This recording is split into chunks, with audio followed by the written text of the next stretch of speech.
توضيح برضو للامانه، يعني ميدو اقترحها على بسيرو وهو اللي ماشي كمان في الخطوات التنفيذيه بتاعه الفكره. كنت بشوف ان احنا لا احنا عندنا فرص كويسه وواضحه وبتاع، بس ما وصلتش مرحله بقول هنفوز يعني هنفوز او مش هنخسر. الفكره نفسها بتاعه فيلم 300 نفسها لايقه قوي علينا، ما بيتعرضوش مثلا ل10 دقايق صعبه جدا، لا عادي بيقدروا يتماسكوا مباشره. القرار بتاع ان احنا نخرج للمعسكر خاصه ان في مدير فني جاي جديد، وكمان عشان خاطر هو مش كل الناس هتفضل شغاله ببلاش. انت راجل يا ميدو عندك تجربه محترمه في انديه محترمه جدا. مساء الفل عليكم يا رجاله، اهلا وسهلا بيكم في بودكاست خطين حمر. في البدايه كده هارد لاك عطا على النقطتين اللي ضاعوا لسه. احب انا المايند جيمز دي. والله ما مايند جيمز، انت اللي كنت في اخر الماتش كان ممكن تكسب والكورتين بتوع زيزو ودونجا، لا انت كان عادي، انت اللي رحت الفرص. سبت الكوره بس كنت انت اللي ليك الفرص في الجيم يعني. صح، انت على الورق ضيعت فرص اكتر، بس هو الموضوع فلسفي شويه خليفه يعني. ممكن تقول احنا كنا في الاول ناس كتير كانت متوقعه نخسر وبتاع، واحنا جينا قلنا هنا لا احنا مش هنخسر ان شاء الله، وعندنا فرصه كويسه قوي ومش زي ما الناس متخيله يعني. لكن السياق العام كان بيقول ان الزمالك رايح على مباراه مش عارف وضعه فيها عامل ازاي. فاهم ان احنا ضيعنا فرص كتيره، بس احنا او اكتر معنى اصح يعني، مش كتير هي ضيعنا فرص اكتر. الاهلي هو بدأ بشكل افضل واحسن، فبرضو ممكن تفكر ان انت ممكن في بدايه المباراه كانت الامور هتفك منك في اول تلت ساعه، بعد كده ربنا كرم، بعد كده احنا بالعكس احنا تولينا زمان وراه في اوقات تانية.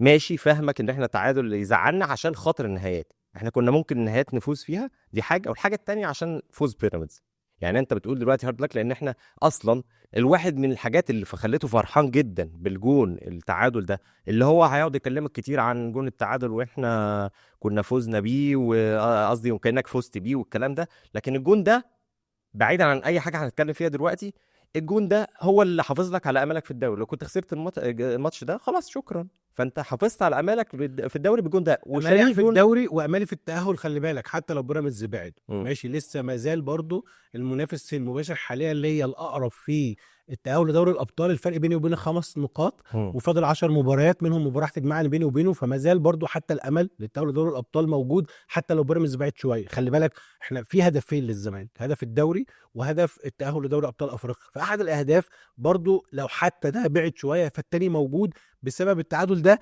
وخلي بالك ده الجون ده اللي تحس انه شبه فرجاني ساسي، شبه الجون بتاع فرجاني، تحس انه حافظ لنا على نفس اظن كان 5 نقط برضو، وبعد كده ردينا في الدوري. وكان في واحده تانية برضو اللي هي ايام فيريرو كان تعادل قلب بعد كده وفوزنا الدوري بعدها، وكان برضو فارق حوالي 5 نقاط. بغض النظر عن النقط دي، بس هو في نقطه تانية برضو يعني انا مش فرحان تمام وانت مش فرحان، اكيد مش فرحان، ممكن تبقى راضي، في فرق بين الرضا والفرح.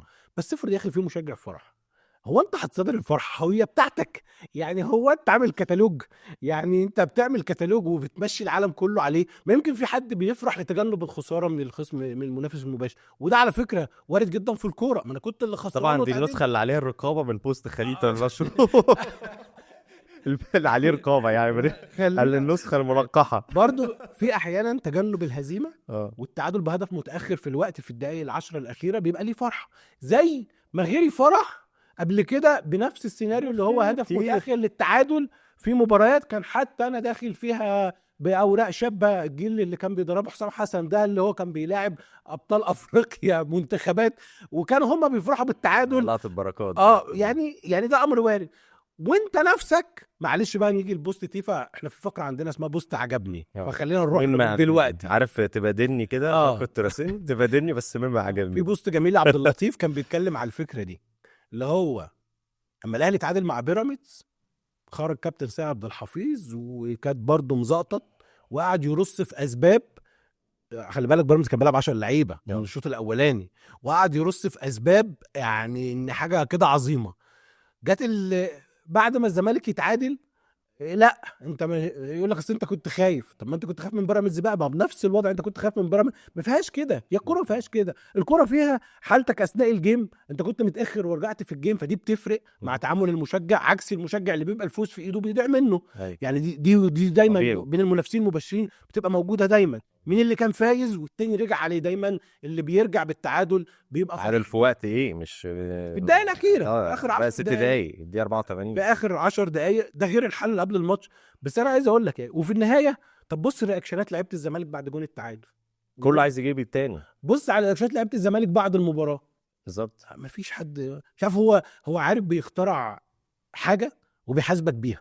يعني هو قال لك انت فرحان وجاي يحاسبك. يا عم انا مين قال لك ان انت فرحان؟ انت ليه بتحط انت على لساني حاجه انا ما قلتهاش وجاي تحاسبني عليها؟ ده غير، خلي بالك انا بقول له حتى اللي فرح حقه يفرح ولا حقه يفرح، كل واحد حر في مشاعره يعني. بس انت بتختلق حاجه وتيجي لا تحاسبني انت عليها. فرحان مش فاهمك، انت عارف انت دي. لا هو بس كابتن سيد حفيظ جاي يأدي واجب كده معين، حاجه تاسك كده معينه هتتعمل صدق ان هو يعني هو مصدقها ومش مصدقها براحته يعني. انا مش متخيل ان في حد ممكن يصدق الكلام ده باستمرار.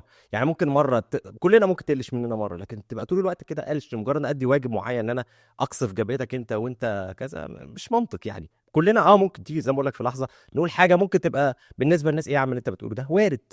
لكن على طول خط كده العمليه صعبه قوي خليفه. يعني بخصوص عموما انت فرحان دي بالغصب كده. انا فاكر كويس قوي كنت حاضر ماتش بتاع دوري ابطال افريقيا 2006 النص السيمي فاينال، والزمالك كان ساعتها بيعاني جدا.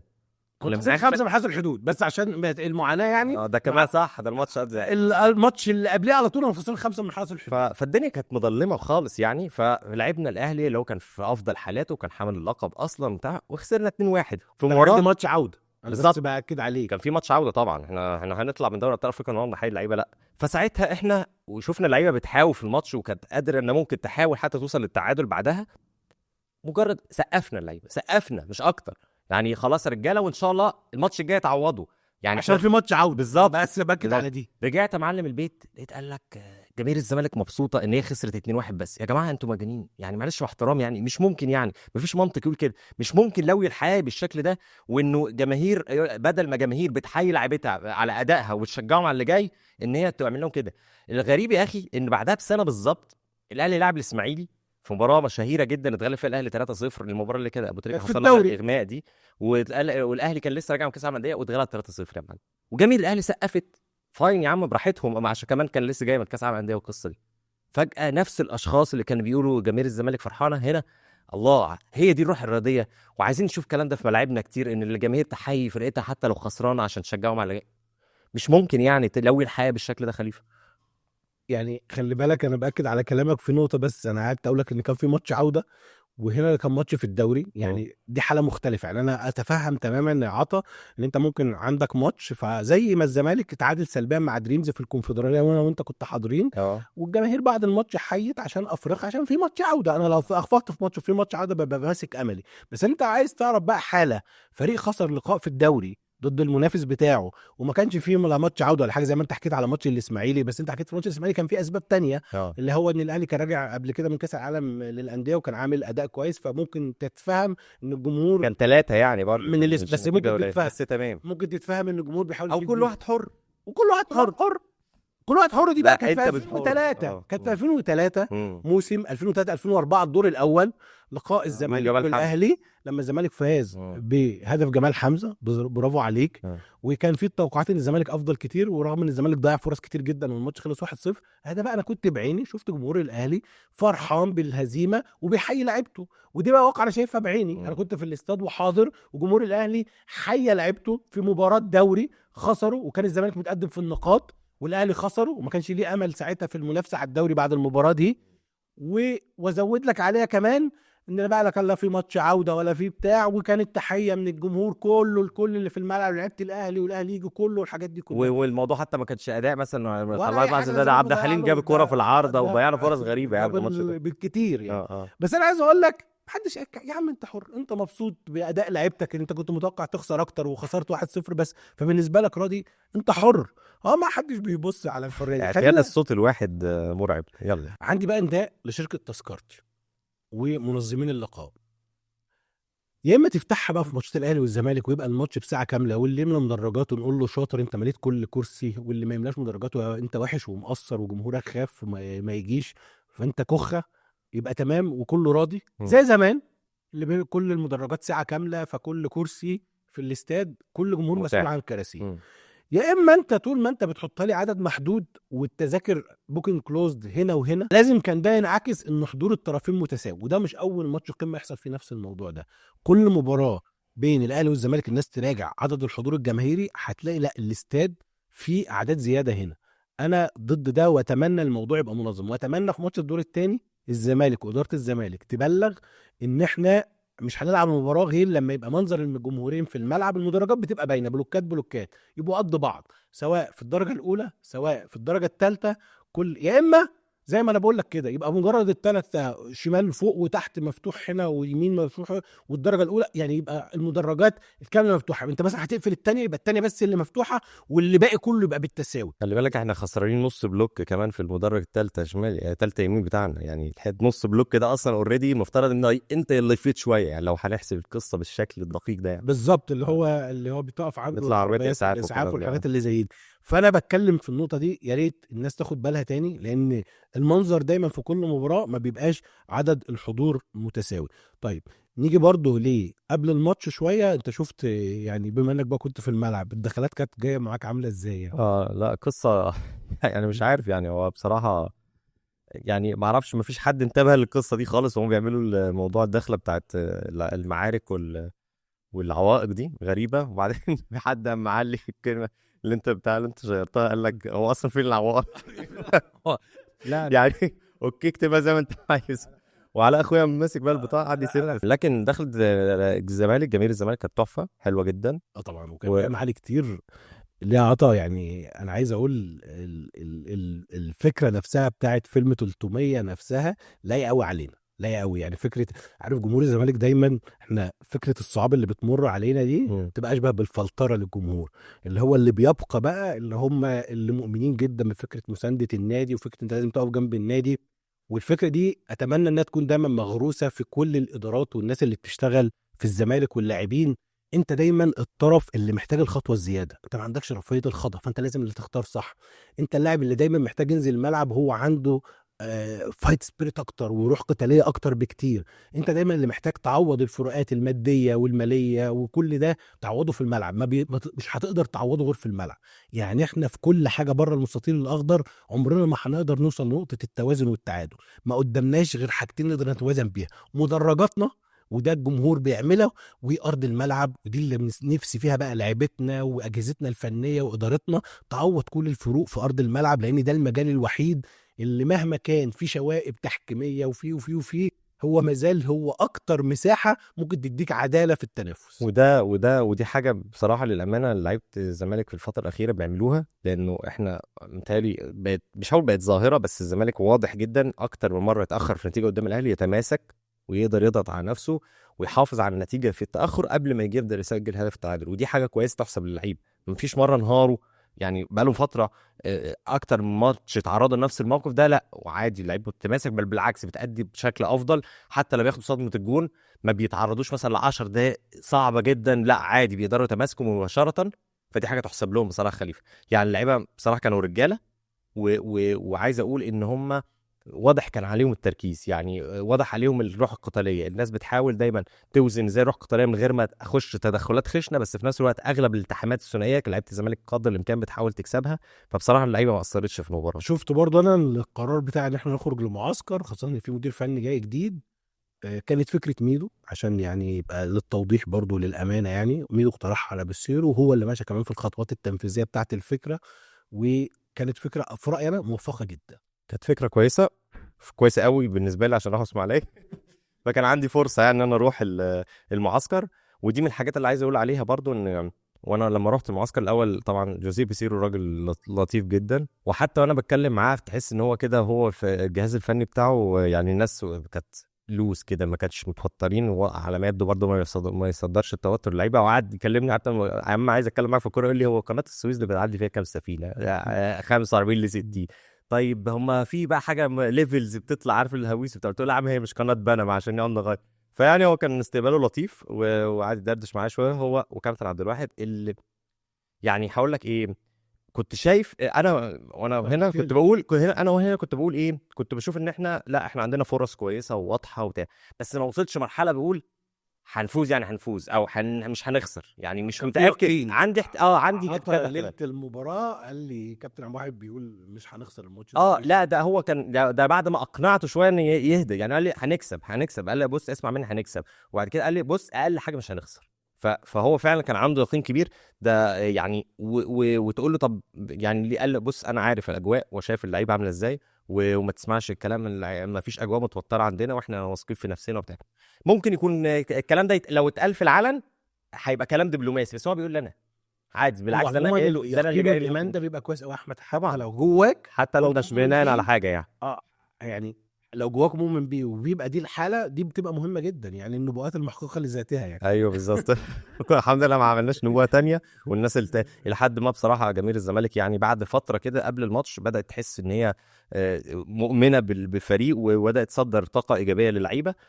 فدي حاجه يعني انا شايفت ان هي كانت كويسه. والمعسكر كمان بسيرو وكابتن عبد الواحد الاثنين كانوا مبسوطين جدا من الفاسيلتي بتاعت هيئه قناه السويس. يعني هم حجزوا في فندق بس ما حجزوش في ملعب الفندق، لا راحوا على الاستاد هيئه قناه السويس، وكل المرافق بقى بتاعتها اللي كده كانوا سعداء. عشان كده لو الموضوع اتكرر محدش هيقدر يقول لك تفاؤل بتاع الموضوع لو اتكرر، عشان هم كانوا راضيين على المعسكر بكل التفاصيل بتاعته. واتمنى ان احنا ممكن نستاد هيئه قناه السويس يكون ملعب الزمالك لو المصري وصل معانا سيمي فاينال كونفدراليه، بدل ما انت تروح برج العرب، يعني ممكن يتم التفكير فيه. ممكن تفكر فيه، بس انت خلي بالك يعني حتى بعيد عن اي قصه امنيه بتاع، انت ده مش مصلحتك قوي، لان المصري بورسعيد هتلاقي جماهير المصري اكتر، لا يعني مش هتبقى قليل. خلي بالك في افريقيا بيبقى انت اللي ماتشك عدد جماهيرك كذا وهو بياخد 20 مش في العادي بيقسموا، تذاكر. مش في العادي بيقسموا. لا انت في ماتش لما لعبنا المصري احنا قسموا الملعب متهيألي. لا اعتقد لا، في الماتش المصري عمل لنا فئه تذاكر كانت اقل كتير، بس هو المصري اللي ما ملاش مكانه. كان كل المتاح للزمالك في لقاء العوده في المصري 3000 تذكره بس. ايوه صح.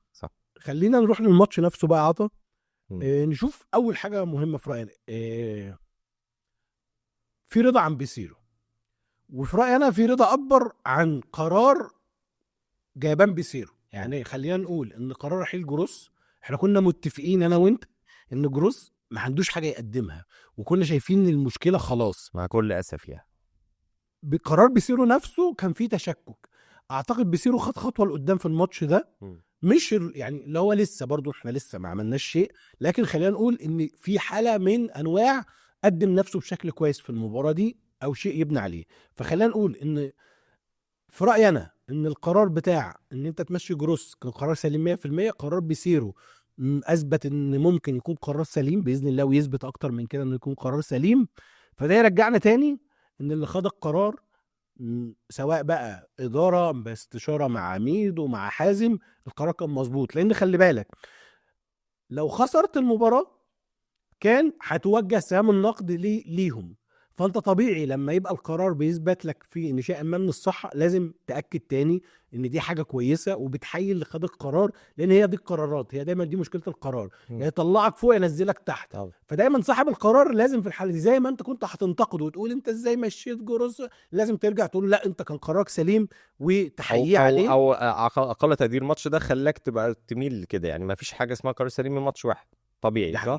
يعني احنا لسه مش عارفين الوضع هيبقى عامل ازاي. هل ممكن بيصيروا مثلا احنا لعبنا قدام الاهلي مبدئيا كنا بنلعب سنه التتيود دفاعي شويه، فممكن في مباريات لما انت تبقى عايز تهاجم وتحاصر المنافس ممكن انت مش قادر تمشي فيها، فخلينا نتأنى شويه الحته دي. بس تقول ايه مبدئيا الدنيا كانت ماشيه كويس. هو مبدئيا اول حاجه على الاقل يعني القرار من ناحيه اقاله الجروس قرار سليم 100%. موافق. لان على الجروس لا قدم لك شكل هجوم ولا شكل دفاعي كويس. على الاقل بيسيرو قدم لك الشكل اللي هو وصلت ل 50%. يبقى نكمل بعد كده ونشوف هيجيب اكتر من 50% بكام يعني. ويزود عليها كمان مصدق. انا برجع تاني لان ده كان احد الاختبارات لميدو.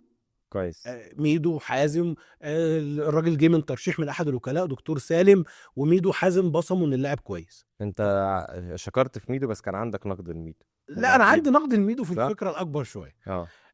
في رايي انا عطا، بس خلينا اشيد الاول يعني برضو ااكد بس على مصدق قرار مظبوط، ونتمنى ان الجفالي كمان ياكد دي كمان. يعني انت لو طلعت ان مصدق والجفالي اتنين لعيبه كويسه مع قرار بيسيرو فدي يحسب ليهم جدا. اللي انا بتمناه من ميدو هو مش نقد قد ما امنيه. اللي انت بتحطه دلوقتي ده سنه في نادي الزمالك، سنه منصب المدير الرياضي. انا ما احبش ان الزمالك يدار بلجان، يتقال لي لجنه استشاريه. انا فاكس لجنه استشاريه، وفاكر انت راجل يا ميدو عندك تجربه محترمه في انديه محترمه جدا، من ضمنهم نادي زي اياكس، توتنهام، وروما. يعني الناس كلها عارفه، تخش على جوجل هتعرف ميدو لعب في انديه عامله ازاي. مفيش حاجه بقى اسمها لجنه استشاريه ومتطوعين والكلام اللي زي ده. انت حتى لو عندك القدره على العمل تطوعا، بس المنصب ده ما ينفعش يبقى اسمه لجنه وتطوعيه والكلام ده. المنصب ده اسسه في نادي الزمالك، لان الزمالك محتاج هيكل تنظيمي. انت راجل دلوقتي صلاحياتك كلها اللي انت بتمارسه في اللجنه السريه دي صلاحيات مدير رياضي. اي حد شايف كوره عارف ان دي صلاحيات مدير رياضي. يبقى المنصب يبقى اسمه كده، وتبقى انت معين فيه بكذا، علشان يبقى الزمالك حط المنصب ده على الخريطه الاداريه بتاعته، يبقى معروف في اداره بورد وفي منصب مدير رياضي وفي كذا كذا كذا، وتحتيك ناس وسكاوتنج والجان، واسس بقى سيستم للكوره مظبوط. طيب انت ميدو نجم كبير لنادي الزمالك، عندك منتمي جدا للنادي، عندك رفاهيه ماديه ان انت بتقول ان انت تعمل تطوعا لنادي الزمالك، ده انت ميدو. بس انت ما تخليليش المنصب اسير لده. ان طب افرض انت ميدو بعد فتره بعد كذا طب هتروح لمنصب تاني، فيبقى اللي جاي بعديك محرج ان ميدو ما بياخدش فلوس وانت بتاخد فلوس. عزيزك من الشعر بيت، انت مش محتاج، وانت طول عمرك ممكن عادي يعني ممكن عندك ادي بيضاء في قطاع الناشئين، ساعات بتدفع في حاجات في قطاع الناشئين وحاجات زي دي. يا اخي خد المنصب بفلوس وليه كذا، وارجع تاني حط الفلوس دي في القطاع. يعني انت ساعات بتشتري فاسيلتيز للاولاد حاجه زي كده، بس خلي المنصب ده موجود، وخلي الهيكل الاداري مظبوط في نادي الزمالك. على اقل تقدير ما تستهجنش ان حد ياخد فلوس. يعني لو انت اصريت اقول ان المدير الرياضي ممكن يجي بعد كده، يعني اقصد فكره ان انت بتتكلم طبعا على تصريح وقصه اللاعب اللي طلب فلوس والكلام ده اللي محدش عارف مين، لكن مش دي القصه. لانه حتى انا احنا قلنا ايه، احنا شايفينها لو هنأسس هتبقى مش تهمه. يعني هنأسس للقصه دي مش هتبقى تهمه، بس طبعا شريطه ايه بقى؟ تفرغ، او على الاقل تبقى معروف الوقت اللي انت متاح من لك، وعشان خاطر كمان يكون في حساب. دي حقيقه. هي القصه كده. بيساعد ان انت احنا مش بنتكلم على لعيبه كوره بس. انت افرض جبت واحد مثلا شاطر في حاجه في اداريه او شاطر في حاجه رياضيه، جبت واحد خبير في حاجه معينه، فانت عشان اولا تجتذبه، ده حاجه مهمه، وكمان عشان خاطر هو مش كل الناس هتفضل شغاله ببلاش. فالقصه مش قصه ولاء وانتماء وعيبه ومش عيبه. احنا في النهايه عايزين سيستم زي ما انت قلت وستراكشر كويس في القصه دي عشان خاطر للمستقبل. عجبني فكره انت بتحاول تؤسس اللي انت بتتكلم عنها، انت بتحاول تؤسس الحته دي، فانا موافقك بصراحه. لكن ان نحولها لعيبه انا شايف غلط، بس في نفس الوقت تكون بنظام، وما تكونش مجرد مكان ان انا افضل احصل منه فلوس. لا، انت عليك مسؤوليات، ده واجبات، وتخش وتركز، ومش هقول كل يوم تبصم يعني، لكن في النهايه تبقى انت عارف ده شغل مش جاي سوري. الناس مش، وهو ما حد، هم اللعيبه الناس برضو قوي لعيب، اي لاعب زي الزمالك مش هيحس ان هو تفاضل على النادي، بس على اقل تقدير الناس هتحس ان ده فيفر، او على اقل تقدير ايه، نوع من انواع الحاجه، تبقى انت ممتن للحاجه دي، او ممتن ان انت بترد الجميل. حلو يا عم، لا انت جاي شغل، جاي شغل تعمله او ما تعملوش، تعمله تجاز عليه، ما تعملوش تعاقب عليه او ترحل خالص عن النادي. فده اللي هيخلي فيه نظام اكتر في الحته دي، ويخلي كل واحد عارف مسؤولياته وواجباته. يعني النظافه الماليه والحاجات دي، مش ان انت تطلب مرتب او ما تطلبش النظافه الماليه اللي زي اللي احنا بنشوفه. انت جبت مصدق بارقام كويسه جدا، جيفالي جاردو برضو برقم مناسب، ونتمنى ان هو ينجح. لكن برضو انا عايز ازود حته صغيره برضو، ان نتمنى ان يعني انا مع الاتيتيود بتاع ان انا لو بجيب صفقه او كذا يبقى ادور وكذا، وممكن له بادجت خاصه في الصفقات الدفاعيه، بس انا اتمنى ما يبقاش ده النهج على طول، خاصه طبعا في الصفقات في الثلث الاخير. كان حمدي زميلنا حمدي سمير يعني بيقول لك الاهلي ينزل بن شرقي بيشتغل من الدقيقه 2 وبيجيب جون، واحنا موقفين الجفال على الخط مترددين ننزله ولا ما ننزلوش. الصفقات الثلث الاخير جميل ان انا اعمل ويبقى عيني وادور، بس لا، في احيانا اللي هو ابو قرش بيسوى قرش. الاهم ايه؟ مش اهم مرتبه قليل ولا كبير، الاهم ما يكونش خلاص دي احنا ان شاء الله ما يكونش في اي حاجه تانية، ما يكونش في نسريات، ما يكونش في عملات اللي كان زمان بتحصل او ممكن واحنا واثقين ان ماله كتير. بالظبط، ما انا عشان كده بقول لك يعني انت اسست الحته دي، ده اهم من فكره انت توفر للنادي في الفلوس مرتب. لا، انت بتوفر بقى اي حاجه كانت بتحصل، وبتحصل كتير في كل الانديه تقريبا، يعني بطريقه او باخرى في زمن حالي او زمن سابق. والجفالي مش هقول منحوس يعني، بس سبحان الله هي نصيب. الحكم الرابع اتاخر شويه انه يجي يرفع الراي عشان البصير عمال يستعجله، فاذا بيه الزمالك بيسجل هدف، او الزمالك الاول يدور الكوره. كميه تمريرات غير طبيعيه طبعا اتمررت قبل الجون، حوالي 40 تمريره، حتى وانا بصور ما لحقتش كميه 40 تمريره اصلا وانا في الفلوج بتاعي. بس في نفس الوقت فاذا بيه ان هو ما ينزلش يعني في المباراه، وده كان القرار صح بعد بصراحه. ده اكبر يعني، دي اكبر عدد تمريرات انتهت بهدف في تاريخ لقاءات القمه. يا خبر. طبعا احنا من 1900 واول ما بدانا نلعب قمه كان 1917 ولا مش عارف ايه، لغايه حسين الحجازي عملها في 28. لا ما حدش بيصور. بس كل اللي متصور تلفزيونيا لا مفيش. انا اعتقد مفيش حتى جون بعد 10 تمريرات. بس القمه دي ضغط على طول ومحدش بيسيب لك مساحه يعني. ممكن فرقه فيه ممكن هتلاقي فيه لقطات في القمه ممكن فرقه تدور بس ما انتهتش بهدف. فكره ان انت 40 تمريره وتنتهي بهدف دي تاريخيه على فكره. احنا كان لينا واحده في الترجي في افريقيا دورنا برضو الكوره كده بس كانت وصلت لحوالي 30 تمريره. انما 40 اكتر من 40 تمريره وضد المنافس المباشر بتاعك التقليدي الرايفل اللي هي الماتشات بتاعه كلها التحامات وقوه وحاجات زي كده. فدخلنا بالكوره الجون حرفيا حتى ما انتهتش بتسديده انت داخل بالكوره جوان. ده جون زي بقى بتوع البارسا في فالنسيا واتلتيكو. الله الله وانا في الماتش اذا بي طلعت واذا بي اتلقى اخبار جميله ان فالنسيا خسر 3-0 بس بصراحه الزمالك عمل لي ليله عظيمه. وانا مش ليله عظيمه يعني زي ما قلنا مش التعادل بس عمل لي ليله عظيمه اليوفوريا بتاعت الجون والرضا عن المستوى اللعيبه وقتاليتهم وده اللي هيجرنا الموضوع ايه درجات اللعيبه. اديني يا باشا درجاتك عشان في لعيبه فوق قوي وفي لعيبه تحت قوي. طيب عواد في رايي انا انتقادي الوحيد ليه اللعب برجله وكم كرة عرضية كده طلع يعني مش افضل شيء. لكن بحسب له قوي الكرة بتاعت امام عاشور مش سهلة طبعا مش سهلة خالص كمان. فيها حاجتين امام مش محضر لها كتير. يعني في احيانا انت كلاعب بيحضر وكده فاللاعب انت كحارس بتيجي تستعد. امام محضر والشادد بشماله فصعبة وقوية. فانا بحسبها لي قوي زاويه صعبه بحسبها لي قوي العواد ومخلياني بدل ما اديله 6 مثلا في الماتش بسبب الخروج بالكوره والحاجات اللي زي دي. خروج بالكوره عواد على فكره بيصيروا قامت زعق له كتير على الخروج بالكوره محتاج يشتغل عليها لان انت بتلعب بالثلاثه وما الاهلي كان بيعلي الضغط عليك لازم الحارس يشترك معاك عشان يبقوا 4 فتضرب ضغط الاهلي. عواد محتاج يشتغل جدا على نقطه اللعب برجله. الكرات العرضيه دي انا فقدت الامل ان هي تتحسن. هو كان بيحاول يطلع بس ما عنديش امل فيها. فدي عواد 8 اللي هو انا تقييمي ليه 6. انا تقييمي ليه 6 في الماتش. هو ما شيلش حاجه في الجون تقييمي ليه 6. لكن كرة امام عاشور دي اديله عليها درجتين زياده لانها كانت ممكن تودي الماتش لسيناريو اهو بقى السيناريو الكارثي بقى اللي هو السيناريو كان خلانا نطلع النهارده يعني. بمناسبه خروج الكرة انا كنت شايف الثلاثي الدفاعي ده ساهم بشكل قوي جدا احنا نخلص من فكره جراديشار وامام مع بعض. وجراديشار على فكره مهاجم كويس وبيستلم كرة كويس قوي يعني هايل في الحته دي بصراحه ممتاز. لكن احنا جايين نقيم درجات لعيبه الزمالك مش لعيبه الاهلي. انا بقى الدرجتين اللي بتتكلم عنهم ده هاخدهم من 4 ل6 يعني هديله 4 اصلا.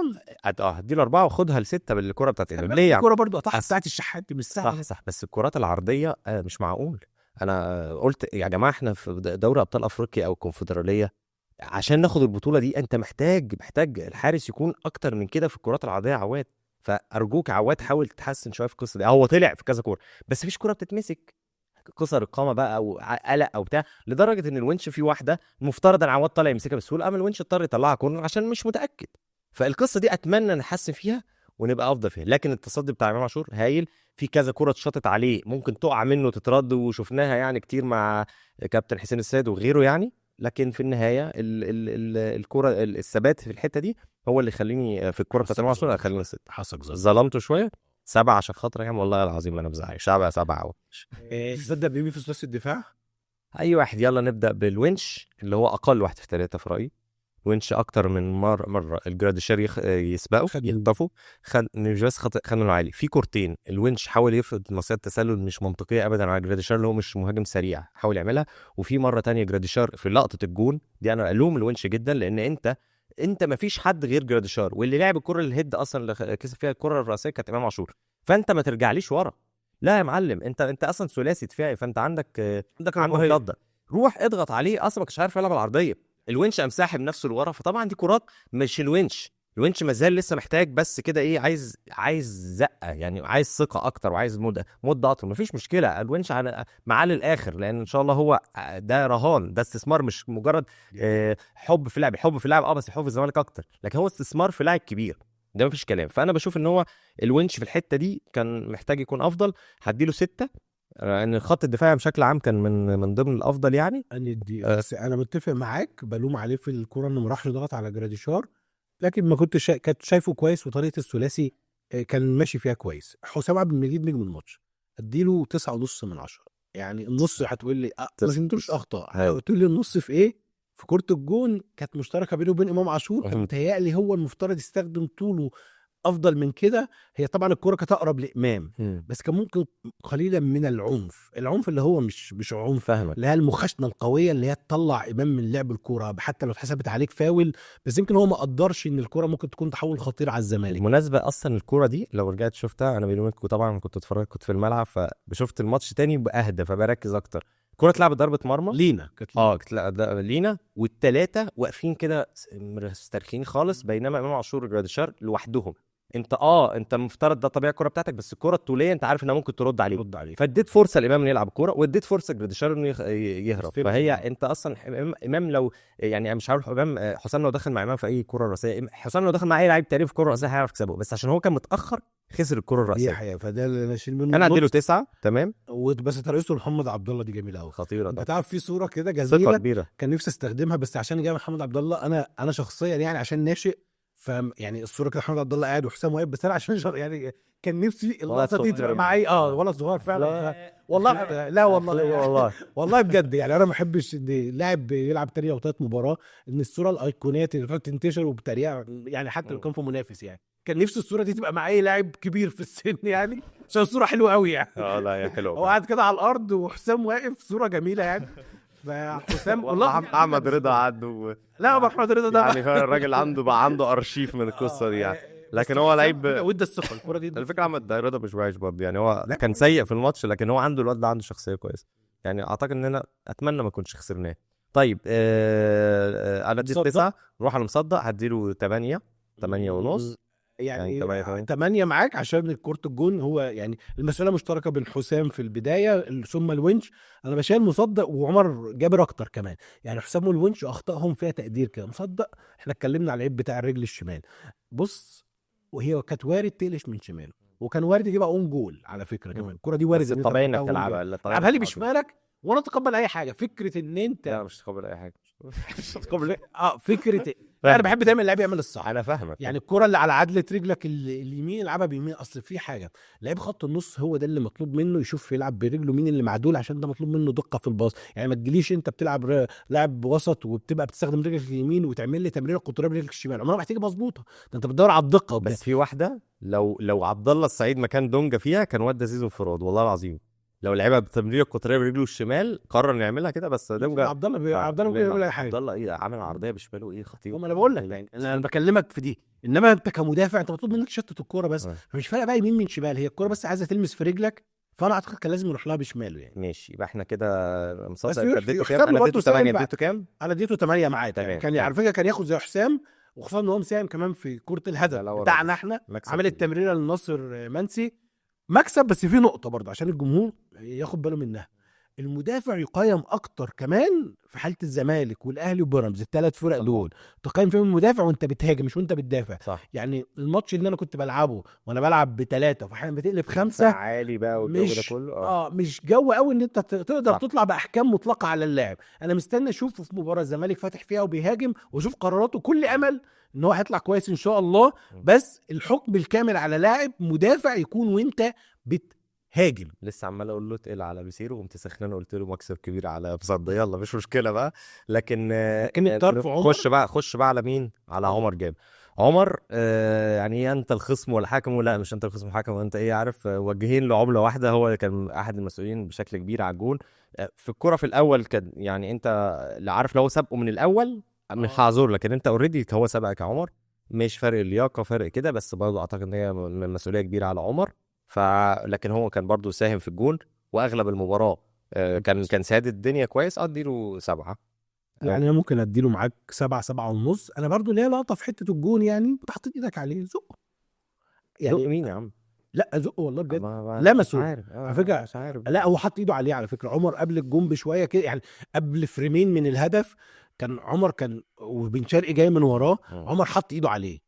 يا باشا مخاشنه على فكره، ممكن تتحاسب او ما تتحاسبش او كده، بس لا هي هنا مش انت الزقه هنا، الزقه اللي هي عارف انت المسوسي واللعيبه شمال افريقيا بتعملها دي، الحد الاعلى اللي هي ما بين الحكم يسيبها والحكم يحسبها. في حد يبص كده على الشيبي على بنتايج على داري على دول، هتلاقي عندهم الحد الاعلى دايما ذكاء المغرب العربي يعني عموما، دول شمال افريقيا التوانسه المغاربه عندهم الحد الاعلى من المخاشنه دي. يمسكك ويسيبك، عارف انت ما بيمسكش يشعبط فيك، مسكه صغيره حاجه زي كده يعني. زق، انا قصدي يعني في كميه اخطاء، بس انت وصلت لاخر المرحله انت بتحط ايدك عليه. طب حط ايدك عليك دي زقه بقى وخلاص.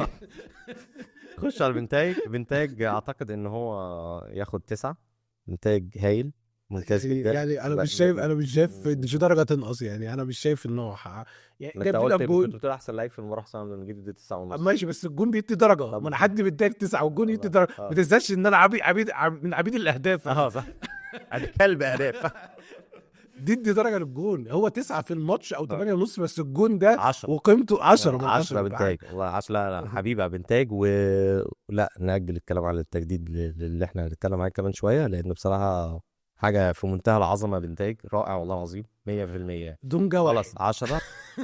مش هديله 1 عشان الكوره اللي صدها. شالها طبعا صح، شال الكوره حلو. بصراحه. لكن دونجا اعتقد انه اعتقد ان انا قلت الكلام ده هنا.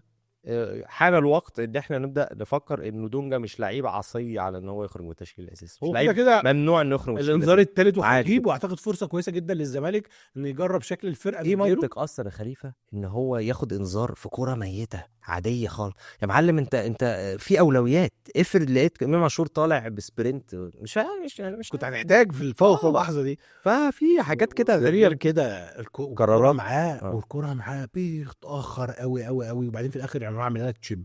طب الباص اللي على الارض فين يا باشا عشان اللاعب يستلم ويروح على طول؟ اللي تشيب ده على ما اللاعب يستلمه وبيبقى في الاغلب مش موجود. ده في كوره كانت في عمر جابر فاتح في اليمين الكور مدوب، بيجيله قاعد يصرخ كده. ولا وبيسيرو دي كان ساعتها عايز يطلع من تاني شمال، بس خلي بالك. بس للامانه في حاجه صغيره، هو عنده ميزه واحده في الحته بتاعت تحت الضغط. هو مش بيباصي تحت ضغط كويس، او مش بسرعه بمعنى صح. هو بيتقل على الكوره تحت ضغط كويس الى حد ما. يعني ممكن يصبر لحظه ما بيتوترش لما بيتضغط عليه، بيتقل شويه على الكوره. ممكن يثبت على الكوره ثانيه كده فبيبدا يكشف الثغره. فدي عنده ميزه في الحته دي بصراحه للامانه تحسب. هو دونجا عنده احسن من كده بكتير، اداؤه طول الموسم يعني لعب ماتش السوبر الافريقي على اعلى مستوى، وقلنا دونجا بيلعب الدربيات كويس. من بعد ماتش السوبر الافريقي احنا ما شفناش مباراه جيده لدونجا. وهو الفكره ان هو انت كنت منتظر، احنا كنا بنقول ايه، في لعيبه انت يفرق قوي اداء الزمالك معاها في المباراه، اللي هم مين؟ دونجا وسيف الجزيري. والاثنين عشان بيلعبوا ماتشات اهلي كويس، الاثنين كانوا وحشين جدا يعني. فدونجا انا هديله 3. يعني مش مش واحد في بسبب الكره اللي شالها دي اديله 2. طيب خلاص 2 و3 شحاتة. ان شاء الله افضل من كده. دونجا شحاته اول 25 دقيقه كان هو اللعيب الوحيد اللي شايف في الزمالك تقريبا، او يعني ايه من بعد الخط الخلفي كان ممتاز. فيعني انا مقدر جدا الفتره دي، واعتقد انه بشكل عام اديله 7. وبقول حاجه، هو مشروع 6 جاد والله. يعني شحاته لو فكر حوار 8 ده طبعا. لان 8 متطلباته شويه محتاجه رؤيه كده. 8 دايما لعيبه 8 في طرق لعب معينه محتاجه دايما رؤيه في الباصات والحاجات دي. مش عشان شحاته وجهات جنب بعض على طول. حط شحاته وجنب انما بعض. شحاته مشروع 6 على فكره، ويثبت في المركز ده، ونواقصه اللي هو الخروج من التمركز دي قابله جدا. دي مش مشكله تكنيكال يعني، دي مشكله تكتيك ده يعني المدرب لما يشتغل عليه ويتفرج ويعرف يثبت ازاي. شحاته بيقاتل كويس جدا، استخلاصاته للكوره كويسه جدا. في كوره كان اشرف بن شرقي واقف كده فيها ناحيه الشمال، وعمر جابر متردد شويه، شحاته راح داخل على طول. عنده الحته بتاعت الروح القتاليه كويسه، عينه وعينه كويسه على الكوره. والزمالك افضل فتراته في وسط الملعب لما دونجا خرج وبقى شحاته جنب عبد الله السعيد. على فكره للامانه شحاته كسب كور كتير قوي في بدايه الماتش اللي احنا كنا فيه تحت ضغط فعلا كبير في اول 20 دقيقه، فيستحق التحيه. برافو شحاته، يا ريت تكمل. والجهاد لما ينضم لك اعتقد هتشكلوا الثنائي كويس، او على الاقل واحد فيكم. يعني كوره فكره عبد الله نرجع فاهم عبد الله 8 دي تمام. ما دي حسب بقى تغيرات الماتشات. وانا اقصد انه حتى الثنائيه دي لو عبد الله قدام في انتظار عوده ناصر ماهر يعني، او لما يرجع ان شاء الله مع المباراه اللي جايه بتاعت زد، هتفرق كتير معانا ان يبقى عندنا اكتر من اختيار في ولا مش هيلعب ماتش زد، هيلعب ماتش. لا ناصر الحمد لله. خش على زيزو ولا عبد الله السعيد الاول؟ الاثنين كانوا جيدين جدا. في عبد الله السعيد رائع. عبد الله السعيد يا جماعه في الملعب مش طبيعي. الراجل بيعمل كل حاجه في الكوره يا جماعه. الكوره الاخيره اللي هي جابنا منها فرصه دي، انا قلت له عبد الله ما تجريش، عبد الله مش هتلحق، فجاه بيجري ما شاء الله لا قوه الا بالله. يعني حاجه غير طبيعيه. هجوما ودفاعا، انت شايل واحده من بالظبط. بعدها مش شايل واحده من لا ما شاء الله. لا لعيب قيمه كبيره. وكل مره يقول لك لا ده انا لياقتي بتعلى مش بتنزل. لا ما شاء الله عبد الله هايل. هديله 10 برضه.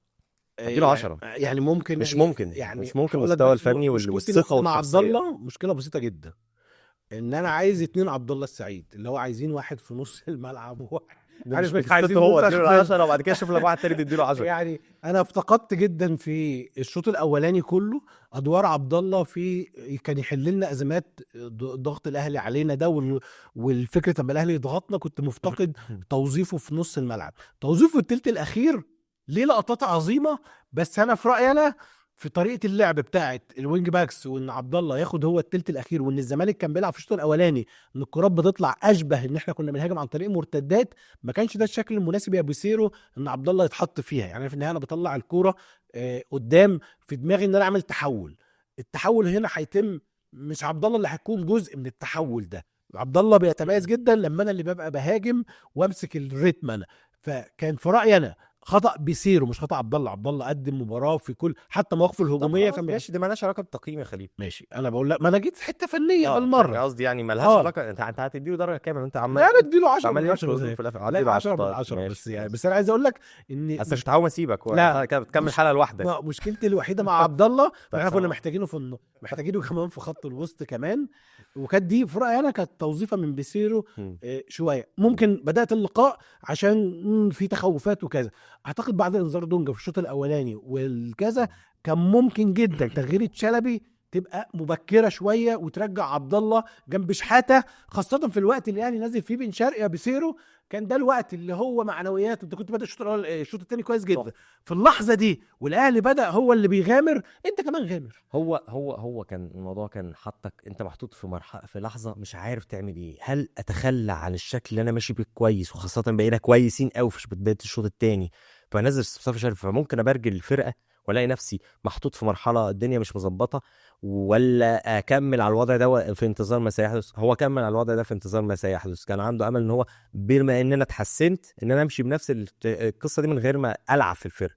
لكن حصل اللي حصل، دخل الجول، وبالتالي كان التغيير محتوم يعني في القصه دي وتعاملنا معاه. انت برضو كان الخطه دي بتحطك ساعات في ان انت مش قادر تغير كتير في التشكيله عشان خاطر يعني فاهم بتبوظ، ما عندكش الاوبشن اللي هو يبقى انت لعيب. ومفيش ورقه مضمونه قوي بره برضو خلي بالك كمان يعني حد دي خلي خلي بالك عارف على مثلا لو التشكيل. ناصر ماهر موجود فكانت هتخلي الفكره ايه ان انت بتاخد المجازفه في لاعب انت مستني منه اسهام كبير كويس يعني انما برضو جيفالي وشلبي فاهمك. مخلياك ما انتش واخد الريسك وانت مطمن. صح.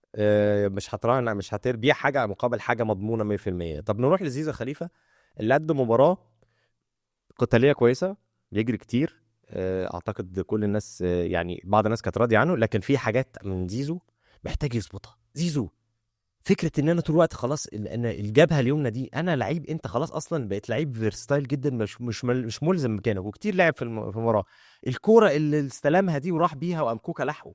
معلم خد الراجل في ظهرك. احنا من عندي بقى من زاويه الدرجه الثالثه واضحه جدا، انت لو رحت في ظهرك ممكن تاخده في ظهرك بسهوله، مش صعب. وكمان كوكا يلحقك عشان انت بالكوره اوكي، عشان ما يلحقكش وتفضل دايما انت واخد عندك الستيب اوفر دي يعني، او يعني واخد ستيب عنه. خد له في ظهرك، ميل شويه جوه، خش جوه منطقه الجزاء، بالتالي هو الراجل هيضطر يبطئ سرعته اصلا عشان ما يكعبلكش. ما اعرفش القرار في الحته دي ما كانش عنده افضل حاجه، الى جانب الفرصه اللي ضيعها بالهيد يعني زعلتني منه شويه. لكن بشكل عام انا شفت انه كان عنده مزايا كتيره مقارنه بماتشات تانية. زيزو كان متحسن مقارنه بالماتشات اللي فاتت، فاديله 8. انا اديله 9 لان انا شايف ان هو كان مهم جدا في كل الشوط الاولاني واحنا مضغوطين.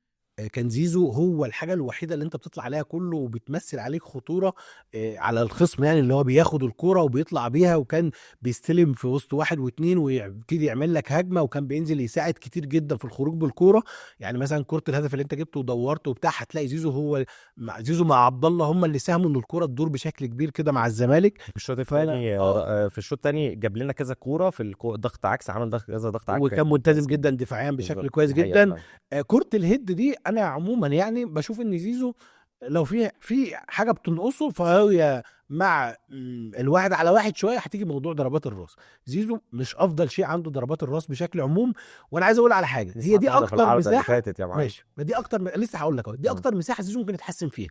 يعني انا عايز اقول يعني لو في حاجه ممكن زيزو يزودها، زيزو قاعد احنا دايما بنشوفه قاعد يزود على اللي بيمتلكه. لو في حاجه تانية يقدر يزودها فهي ضربات الراس. يعني احنا شفنا كولر في احد التدريبات مره كان بيشتغل محمد عبد الله على ضربات الراس. اعتقد زيزو محتاج يشتغل على الحته دي، لان دي من المواقف المتكرره جدا للوناج ان هي مع التعامل مع عرضات، وخاصه في ظل وجود وينج باكس مميز قوي زي بنتايك. زيزو محتاج يشتغل على الكرات العرضيه دي وضربات الراس، لانها مش افضل مزايا. هو جاب يعني، بص زيزو جاب يجي مع الزمالك حاجه و80 جون تقريبا. لو تفتكر الاهداف اللي ضربات الراس هتلاقيها قليله قوي قوي قوي، يعني ممكن يتعدوا على صوابع الايد الواحده. طبعا هو هدفه الحمد لله في فاينل الكاس، بس ما تفتكرلوش اهداف كتير كانش في جول في عشان هو عمل الواجب وزياده يعني. بالمناسبه بقى، يعني بمناسبه الاهلي، انا نفسي اعرف ليه الناس كلها بتقول عليه كولر؟ يعني ليه هو كولر؟ يعني ليه مارسيل كولر، ليه مش مارسيل كولر؟ يعني الراجل من ايام يورجن كولر، الراجل اللي كان ما ينفعش مدافع الماني على النقطه لا، اللي انا بقى زيهم. يعني قصدي عارف انا بشوف زي ما الناس بتقول انا بقول وخلاص بقى، والله ما بدورش على الاصول يعني. يعني. كان الناس دايما بتحط كده، يعني اول خلاص حد يقول ده غلط كله يمشي وراه. يعني هو كولر، يعني ليه كولر كده؟ مش عارف، معرفش والله. يمكن فعلا الغلط على فكره. بس ما بدورش على انا مش الاصول. بعدل، انا المره دي بسال. يعني في اوقات ببقى بالك اصل اللغه متاكد الالماني منه. برضه يعني مش منتشر قوي. بعدك يا شويه، وانا برضه ما اعرفش الماني، ممكن فرنساوي لكن الماني ما اعرفش. طيب نخش على اللاعب الاخير في التشكيل الاساسي، سيف الجزيري. 2. مش عارف طب فين الدرجه يعني؟ مش عارف على ايه طيب؟ مكسوف ادي كان حد بيجري، كان بيجري. مكسوف ادي حد صفر. انا ما شفتوش والله. مكسوف ادي حد صفر. حتى اتعاملوا فيه كذا عرضيه كده، انا عارف ما جاتلوش، بس ما هو المهاجم جزء منها الفتحه ان انت تظبط نفسك عشان العرضيه تجيلك، يعني في حته كده منها البوزيشن اللي انت بتاخده. وبعدين اقول لك على حاجه، ما هو ناصر منسي نزل، انا عايز ادي ناصر درجه عاليه، نزل فايت في كل كوره. ناصر عظيم. يعني استلم الكره تحت ضغط وطلع عمر جابر بكي باص. بلوم بس على ناصر الكوره الاخيره يا ناصر، زي ما قلت في مصدق، وديها بشمالك وانا كنت قابل اي حاجه. ازاي بقى؟ اصل عشان ده كتب القصه دي، ازاي يلعبها مش يركز سهله؟ بيمينه ويدي بشماله. مش سهله على كده فكره يا اقول لك اخوانا. على حاجه، ان في هو مهاجم نفسه متوسط في حرس الحدود.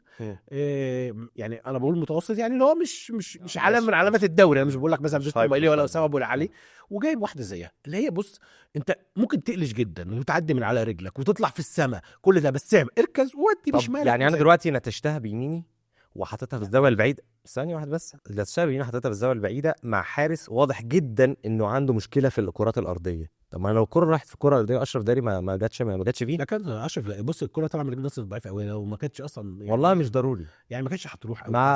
ما هو لعبها في السوبر ضعيفه ودخل. لا بس في السوبر كانت قريبه وكده، ولا لعبت عرضيه من عمر. بص انا قصدي هي الكره مرفوعه من الشمال يا عطا، فناصر بيركز على يمينه وبيودي بشمال، هو بيركز يعني على هو عمر جاب اللعيبه قويه في الماتش يعني ما عدت مش انا سيبها بس كده يعني وربك يفك وربك يفك. يعني هو عاوز جسمه قوي، انا عاوز صعوبه في صعوبه في ما هي الكوره، الكوره صعبه جدا. انا عايز اقول لك حاجه والله صعبه. اصل انت الكوره يا خليفه، دي جايه من ورا، جايه من ورا. انت مش بتتكلم على الكوره مثلا بتاعت سيف الجزيري، فاكرها اللي هي لعبها برجله اليمين وفوق دي؟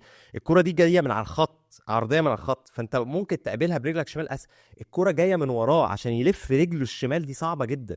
هو لو ركز والله صعبه. ما انا عارف شوف كوره حرس حدود دي، اتاكد ان ملعوبه عرضيه من على خط الجون ولا ملعوبه عرضيه كنت تعتبر شبه قطريه. لو ملعوبه شبه قطريه هقول لك طب هنرجع نشوف الجون ده في ماتش مين كان حرس الحدود تقريبا، ممكن بتروجيت هنرجعها غالبا هنحاول نحطها فيديو، لانه نشوف الكوره دي لو كده يبقى خليفه عنده حل، لو مش كده يبقى عندوش حل. لا اللي انا عايز اقوله لك بس ان انت بتودي بشمالك، انا كنت عارف كوره صعبه والمهاجم اللي يجيبها كان هيبقى مهاجم جامد قوي، ممكن ده مش الكواليتي اللي موجود. بس انا قصدي ايه، انا دايما بحب المهاجم يعمل الصح، اللي هي هتقلش تطلع عاليه كذا، ابقى متقبل ده، صح في المنطق، صح في المقبول، صح في مش تروح برجلك اللي هي مش مظبوطه. يعني هو في النهايه الكوره دي جايه من ناحيه الشمال، تروح لها بيمينك وانت عاوج جسمك كده، صعب قوي. تدي ناصر كام؟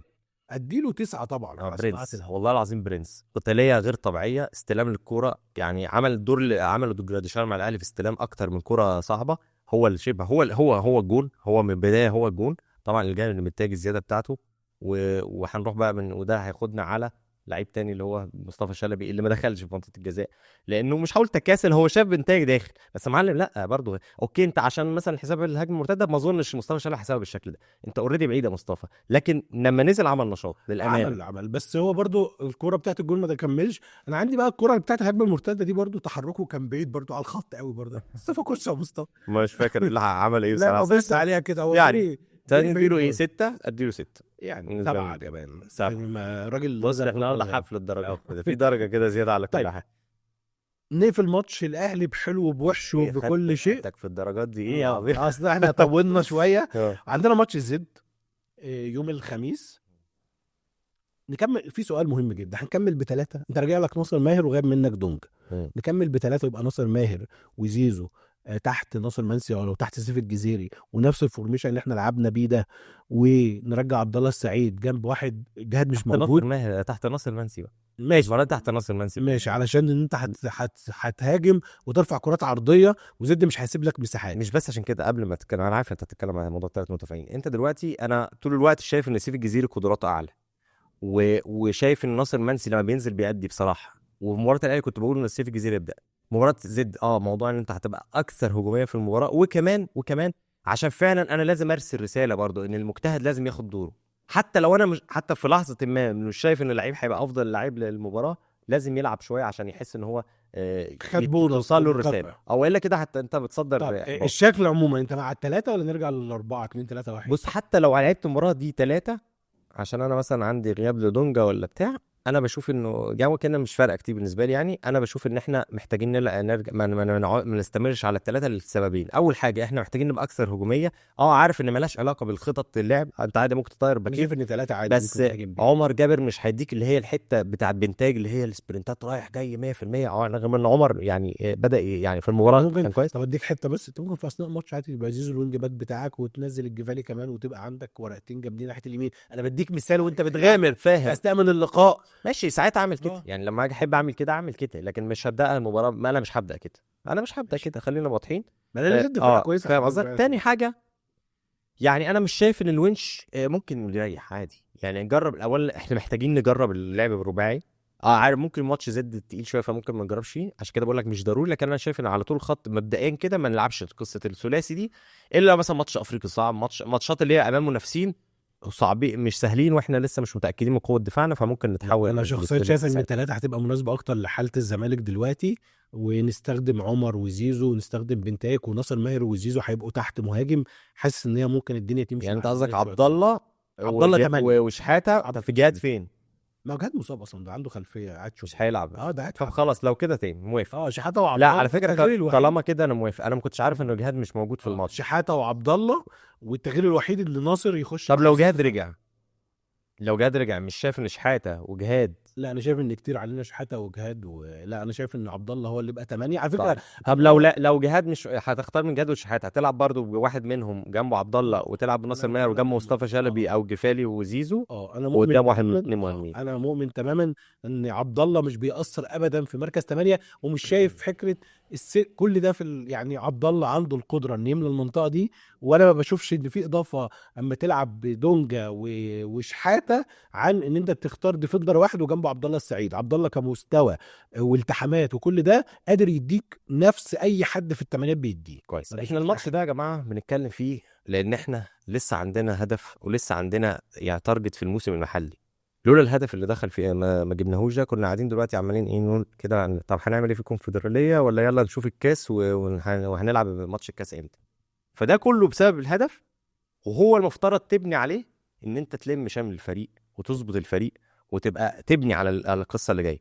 بس عشان تلم الفريق وتظبط الفريق في حاجات لازم يعني ايه، انا اجلتها لما بعد مباراه القمه، لان برضو كل حاجه الوقت. بينما في شخص قرر انه ما ياجلش، مع كامل الاحترام ليه كابتن امير عزمي مجاهد، قرر انه ما ياجلش فوره الغضب اللي كانت عنده، وطلع قال كل حاجه عنده سواء صح او غلط. كل حد ليه حق الرد، وكابتن عبد الواحد السيد رد على جزء من الحاجات دي، والناس تقيم وتشوف الكلام ده هنا ايه وهنا ايه. مش هزايد على حد في الحقيقه، هم اللي موجودين في المكان بتاع. بس انا هقول حاجه واحده، لو مشيت مع نظريه كابتن امير عزمي ان كابتن عبد الواحد السيد هو اسوأ مدير كوره دخل في مصر، حلو عم، هل ده وقته ليه بقى؟ لان انت هفترض يا عم ان هو اسوأ واحد في مصر، خلاص هو هيمشي قبل ماتش الاهلي يعني لو احنا اكتشفنا فجاه ان احنا عندنا اسوأ مدير كوره في تاريخ مصر، هيمشي قبل ماتش الاهلي؟ لا. طب لازمته ايه نتكلم قبل ماتش الاهلي؟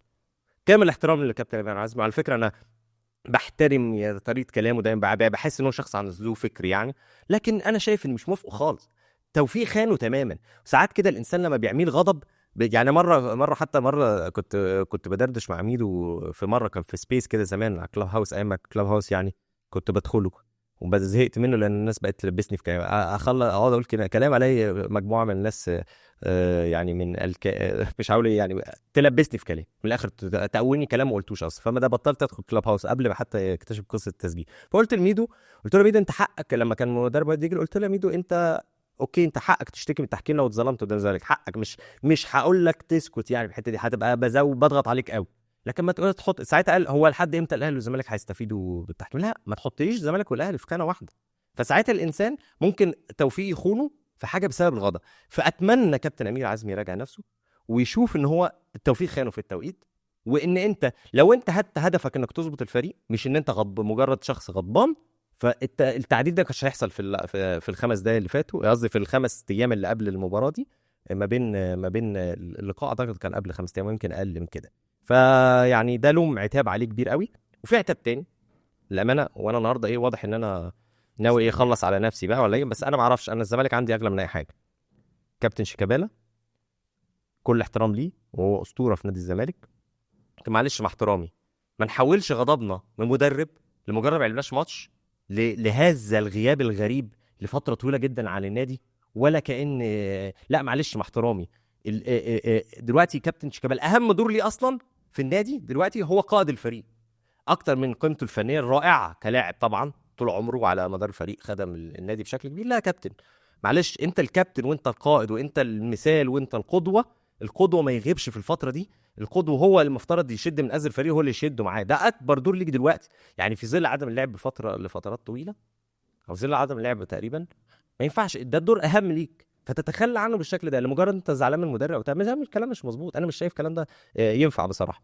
عتاب محب واتمنى الناس تتقبله، لان انا عارف ان اي حد بيتكلم على كابتن شيكابالا وهو انا واحد من محبيه، اي حد بيتسلخ. بس معلش يا جماعه، الزمالك اغلى عندنا من اي حد، واعتقد اي حد افترض يعمل الكلام ده يكون ما يعجبوش الكلام ده ويعارضه. لو في اسباب تانية اوكي، لكن لو السبب مجرد ان انا ما لعبتش ماتش انيمبا ولا الكلام ده كلام ما يرضينيش على الاقل على المستوى الشخصي. خلينا نقول ان المرحله الجايه محتاجه برضو من الاداره لم مصيرين الفريق. الزمالك اشبه بان مصيرينه طالعه بره. مصيرينه طالعه بره ان انت عندك كتير من اللعيبه بتاعتك انت مش حاسم موقفه. بنتايك لازم تحسب موقفه، زيزو لازم تحسب موقفه، عندك عبد الله السعيد، عندك الونج، عندك عمر جابر، والمفترض كمان في دونجا. المفترض دي مجموعه كبيره جدا من اللاعبين، ما ينفعش سايبين كل ده. وطبعا تعديل عقد حسام عبد المجيد ممكن اللعيبه اللي هي لسه في عقودها سنتين وحاجات دي تبقى التوقيت المناسب ليها في الصيف، ماشي. انما اللعيبه اللي انتهت عقودها ده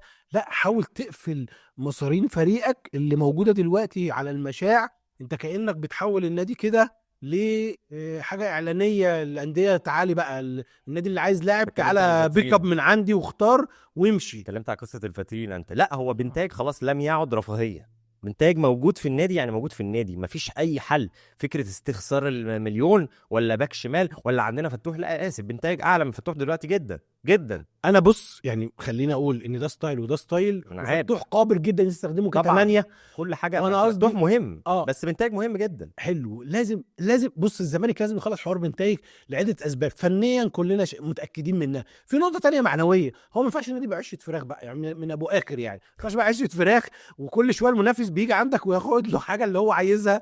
انت لازم توقف ده، لازم توقف ده، لان انت هتبقى اسماعيلي تاني. هو انت خلاص، انت دلوقتي ابرز لاعبين عند المنافس في المباراه اللي انت كانوا كويسين امام وبن شرقي. مش معقول بقى انت كل شويه تبقى انت خلاص بقى هو بيختار منك. يعني احنا متشككين على رضا، مش عارفين قوي اذا كان هيبقى هو لعيب، على فكره ممكن يبقى كويس فعلا. بس انا قصدي وقف دي بقى، وقف دي، لازم توقف دي علشان نظره جماهيرك ولاعيبتك نفسها ليك. نموذج بايرن ميونخ في المانيا ده ما تسبحش بتكراره، لان لو اتكرر انت مش هتقوم لك تقومه تاني. شفت ميونخ دي كان بيتكلم الالماني وكولر وبتاع، دلوقتي قدها واحده بايرن ميونخ شغل عالي. لا سفير الليجا شغل عالي والله. لا انا سفير الليجا ماليش دعوه بالبوندسليجا، وان كنت ظهرت قبل كده في وثائق البوندسليجا والله بشكرهم يعني. لكن القصه بس مش عن الاهلي بس، قصه بنتاج لو حتى ما راحش الاهلي ده غلط، خساره كبيره. يعني الموضوع مش بس مجرد انا بقول لك فنان دي محسومه، بس زود عليها كمان. زود عليها يعني انت بتسخن الناس، يعني بتسخن يا جماعه. لا بتسخن على فكره. أيوة. حصلت لا بتسخن الاداره اتحركت والله ما تسخين، لان في حصل كلام يعني كمعلومات، فلازم احنا نلم نفسنا. المعلومات انت ما عارفها وغيرك مش عارفها، ما انتش عارف. في نقطه عايز اتكلم عليها بس اخيرا، يعني قرعه الدوري في المباريات الاخيره دي مهمه جدا. الزمالك ما يتعاملش معاها ان احنا شفنا قرعه في اول الموسم كده، هوب الكمبيوتر هوب قال لك الاي اي ويلا دي القرعه. مع احترامي ماشي، قرعه الدوري طويل، مش فارق العب مين في ضد مين، احنا كله هيلاعب بعض وقشطه. انما ال9 اسابيع الاخيره اللي هتتلعب فيهم 8 ماتشات دي، القرعه وترتيب المباريات مهم. انت لازم كنادي تضمن ان دي نزيهه بقى، يعني قدام الناس كلها، ما يبقاش مره يقول لك هوب احنا عملنا القرعه ويلا الكمبيوتر طلع وتك تك تك تك تك وتشوف قرعه. لا، احنا لازم يبقى في قرعه حقيقيه، لان ترتيب المباريات، انت خلي بالك في فرق هتبقى في اسبوع باي، وانت عندك كاس مصر امتى هتلعب. خلي بالك انت ممكن تلاقي نفسك بتلعب ماتش كاس والمنافس ما عندوش كاس مثلا، وتلاقي نفسك بتلعب المنافس وهو مرتاح قبلك اصلا اكتر من كذا يوم عشان ما عندوش ماتش كاس مصر، وانت بتلعبه بعد ما انت بتلعب ماتش كاس مصر.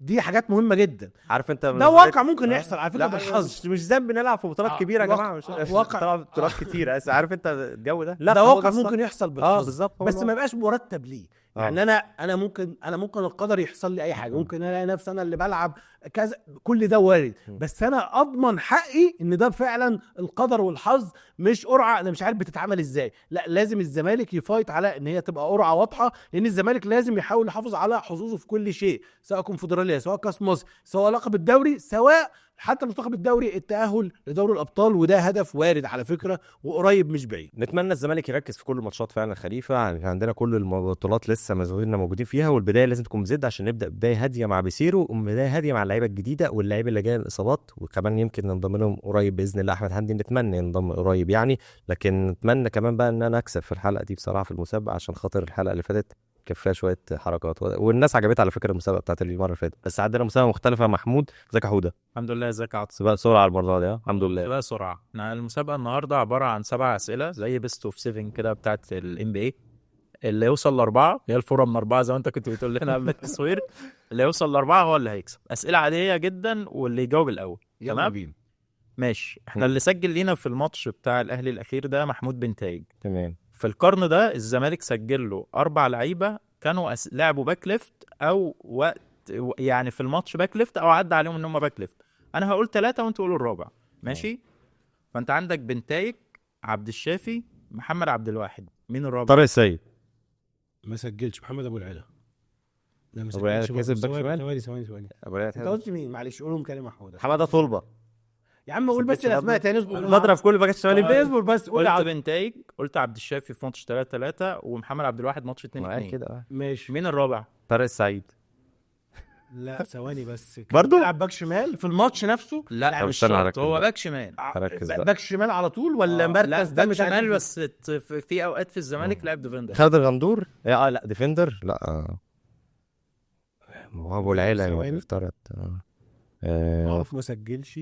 طب اسهلها. لا استنى بس. انت بتقول في القرن ده؟ في القرن انت قلت محمد عبد الواحد صح كده؟ قلت عبد الواحد. تمام. في القرن ده. طب انا هقول ان الجول ده كان من فاول. أسامة حسن. اجابه ماتش صح. خسرنا 1. ماشي صح. طيب في معلومه تانية برضو ان الزمالك مؤخرا رجع ضد الاهلي كذا مره، يعني احنا رجعنا كذا مره، ومنهم ماتش السوبر لكننا ما كسبناش في الماتش، يعني كسبنا ضربات جزاء. ولا الاهلي، المعلومه الاغرب بقى ان ولا الاهلي ولا الزمالك من وقت طويل جدا الفريق اللي اتقدم في الدوري التاني ما رجعش وكسبه. تمام. يعني لو الزمالك اتقدم اللي يسجل جول بتنتهي تعادلات. في الدوري بره الدوري حصلت. اخر ماتش بقى حصل فيه ده 87 الزمالك. لو تتكلم على الزمالك واهلي ولا الزمالك واهلي 87. ما انا قلت 87 خلاص. انا قلت 87 لا 87. لا كانت في الماتش كان في 88 مش في 87 خلاص. موسم 87 88 اللقاء الدوري. ما هو الماتش ده ما ده بس انا قد النقطه العطره لانه هو زياده. لا عادي. انا كنت سالت عشان الاهلي يعني فاهم. انا قلت 87 فاتكلمت، بس انا عارف عارف ما يقولوا السؤال بس انا اسمع السؤال. ما هو بالظبط. بس الماتش كان في 88 كان في هو الماتش انا كنت هقول 87 88 ما كنتش صراحه بس هو طبيعي ان ماتش حسم الدوري. يلا على البركه. طيب السؤال ده انتوا الاثنين غالبا لا واحد اللي هو كان كابتن عصام بايك صح؟ كان هو يعني فاكر شويه حاجات هو. ماشي. السؤال ده العطا ممكن. ماشي كده 1-1. يلا بينا. السؤال ده انتوا الاثنين هتكونوا عارفينه فانا عايز سرعه. النادي اللي احترف فيه حازم امام في هولندا؟ جرافيتشير. دي جرافيتشير مش صح. تمام كده. خليفه 2-1. ماشي. الراجل ده سفير الليجا عندنا في مصر، وتحريك جيشه من واحد من الناس سيلتا فيجو. لا دي اجابه مش صحيحه. ميدو احترف في سيلتا فيجو فعلا، وكان في موسم 2002 2003. الموسم ده ريال مدريد خد الدوري. مين التاني؟ اقول ريال سوسيداد. صح. ده كان هو ياخد الدوري اصلا. ميدو سجل في ريال سوسيداد وقت ماتش 3-2 الله يسامحه. وساهم في التنيير. التتويج ريال مدريد هو ناقص. بالمناسبه كان مدربهم رينالد نوي، والراجل ده كسب دوري مع نانت قبلها بسنتين، يعني كان لا هو كان راجل عارف اللي هو مغامره عظيمه. بالظبط، يعني كان كان اسمه دوري مع نانت في 2000 وراح سوسيداد كان هياخد معاهم برنات دوري. كافاجي 2-2 صح. والراجل اللي هو كان ميليسوفيتش تقريبا. ايوه بالظبط، مش فاكر اسمه، كان صربي اللي هو كان او كرواتي، كان صربي. صربي بالظبط. هو نات. ماشي احنا كان اسمه ايه اللي وراهم ده؟ لعيب روسي كده كمل. صح، كاربن باين ولا مش كان كاربن، كان التاني، مش مهم. كيربين. كاربن فاليري كاربن. اخونا في فاليري كاربن يعني نفتكر مع بعض يا محمود. ماشي احنا هنلعب ستيلن بوش الجنوب افريقي في الكونفدراليه في دور الثمانيه السنه دي. السنه اللي في دور الثمانيه لعبنا مين؟ 8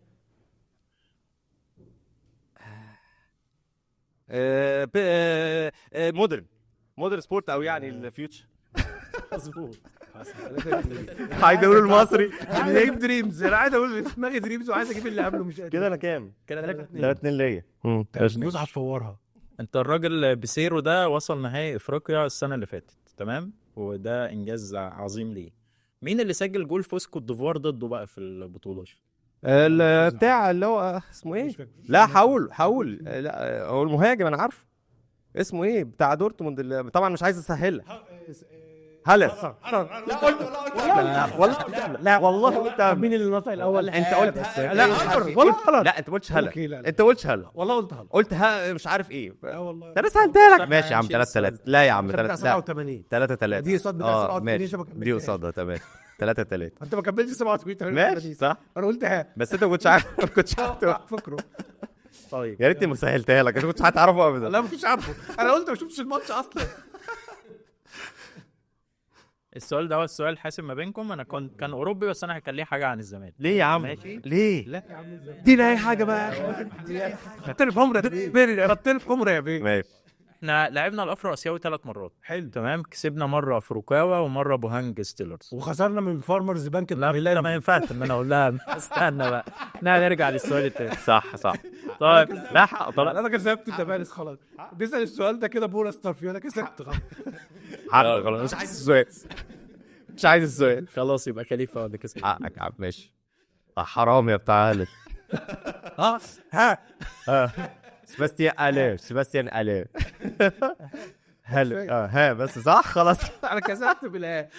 انا كسبت 87 خلاص. ماشي يا عم ماشي، اللي تشوفه يا عم خليفه. خلاص خليفه اخوك كبير برضه حقه يكسب. ماشي يا جماعه، يعني اتمنى تكونوا انبسطتوا معانا في الحلقه دي، وتكون الحلقه خفيفه على قلبكم، واحنا نكون نفسنا خفاف على قلبكم. انا شخصيا انبسطت. محدش بيقول احتزيت كده. فاكيد مبسوط طالما انا معاك يا عاطف. اهم حاجه الناس تكون مبسوطه، اهم حاجه ان ايه عارف مش عارف لما كان بيقعد يلخبط الكلمه كده. سلام يا جماعه، سلام، كفايه كده.